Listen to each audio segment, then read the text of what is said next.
भारत सरकारच्या स्वच्छ भारत अभियानाच्या जाहिराती किती प्रमाणामध्ये यशस्वी झाल्या आहेत, जनतेमध्ये स्वच्छतेसंबंधी जागरूकता निर्माण करण्यात यशस्वी ठरल्या आहेत याचा विचार करावा लागतो। कारण स्वच्छता यंत्रणेवर नियंत्रण ठेवून कार्य करणाऱ्या संस्था जर स्वतःचे कार्य सक्षमपणे करत नसतील तर जाहिरातींवर अमाप पैसा खर्च करण्याऐवजी स्वच्छतेवर पैसा खर्च केला गेला असता तर स्वच्छ भारत अभियान यशस्वी झालं असतं असं बोललं जात आहे। नगराची संपूर्ण जबाबदारी नगरसेवकांची असते। नगरसेवक नगरांसंबंधी आपल्या प्रभागांविषयी किती जागरूक आहेत ते वडाळी जुना बस स्टँड जवळील परिसर पाहून लक्षात येते।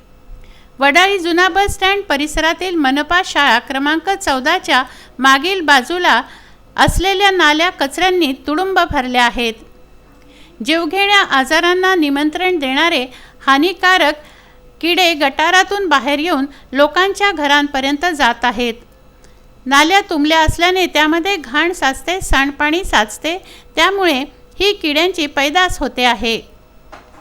अखेरीस नागरिकांना स्वतःच्या हाताने नाल्या स्वच्छ कराव्या लागत आहेत।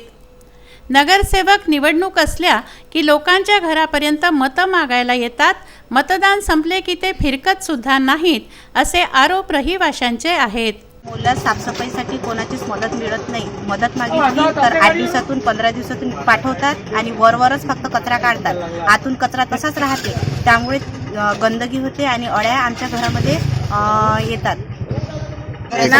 टांगे में पूरे गिरते कपड़े धोना पड़ता हम लोग को, पूरे बाथरूम में आ जाते इल्लियाँ, सर में बड़े बड़े इल्ली है, सब क्या करना हम लोग ने पूरा पानी डालना पड़ता, बहता पानी में पूरा नाली भी पूरी हमको सफा करना पड़ता है। वडाळी प्रभागाचे नगरसेवक आशिष गावंडे, नगरसेविका पंचपुला चव्हाण ह्या आहेत, पण त्यांचं प्रभागाकडे जराही लक्ष नाही। प्रभागाच्या विकास कार्याची गती मंद झाल्याचे आरोप रहिवाशांचे आहेत। नाल्यांच्या व गटारांच्या स्वच्छतेसंबंधी कित्येकदा तक्रारी देऊनही स्वच्छता केली जात नाहीत, याकडे नगरसेवक दुर्लक्ष करत असल्याचं स्थानिकांचं म्हणणं आहे। नगरसेवकांना स्वच्छता कर्मचाऱ्यांकडून काम करवून घेता येत नसेल तर स्वच्छता कर्मचाऱ्यांना देण्यात येणारा रोज आम्हाला द्यावा आणि तुडुंब भरलेल्या नाल्या मनपाकडून स्वच्छ केल्या जात नसतील तर त्या आम्ही फोडल्याशिवाय राहणार नाही असा आक्रमक पवित्रा नागरिकांनी घेतला आहे। हमने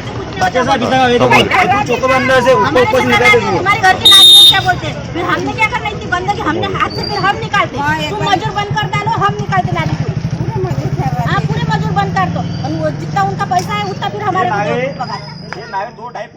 आम्ही नगरसेवकाला फोन करतो, ते लोक मजूर पाठवते पण मजूर व्यवस्थित काम करत नाही, त्यांच्याकडून काम करून घेणारे व्यवस्थित काम करून घेत नाही।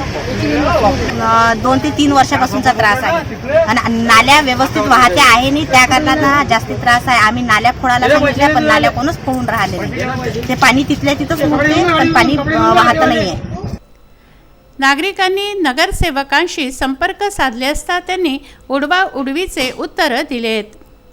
आता लय तरसलो ताई, आम्ही खूप तरसलो आम्ही आता ह्या साफसफाईसाठी। आम्ही धोटेकडून बोलत आहे, सुरेंद्र धोटीची बायको बोलत आहे मी। हो, सुरेंद्र धोटीची बायको बोलत आहे, 14 नंबर शाळेच्या मागं भरल्या काय आता फळाची तयारी करून राहिलो आम्ही। हो, आता वरून फळाची तयारी करून राहिलो आम्ही। हो हो, पूर्ण आम्ही किडे झाडू झाडू आज आमच्या घरातले किडे काढले आम्ही। हे काय पद्धत आहे ही साफसफाईची? स्वतःच नाल्या सफा करून राहिलो आम्ही।